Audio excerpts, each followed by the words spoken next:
દ્વારકામાં શ્રી કૃષ્ણ અને રૂકમણીના વિવાહ બાદનો સત્કાર સમારંભ યોજાશે અને નગરવાસીઓ ભગવાન તથા રૂકમણી દેવીનું ભવ્ય સ્વાગત કરશે।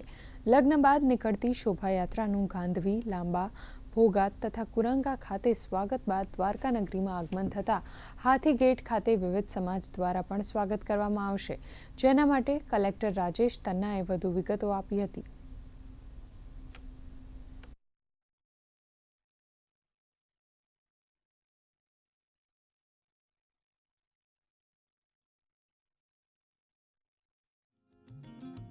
કે માધવપુર મેળો રૂક્ષ્મણી વિવાહ છેલ્લા આપણે 2-5 વર્ષથી સંયુક્ત રીતે ઉજવાય છે।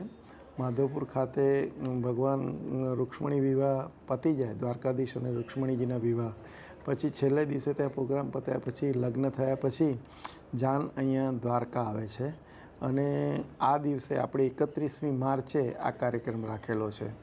એટલે સાંજે 5 વાગે ભગવાન દ્વારકાધીશની જાન અહીંયા આવી જશે અને સૌથી પહેલાં આપણા દ્વારકા જિલ્લામાં હર્ષદ ખાતે એ ગાંધવી હર્ષદ ખાતે રથનું આગમન થશે।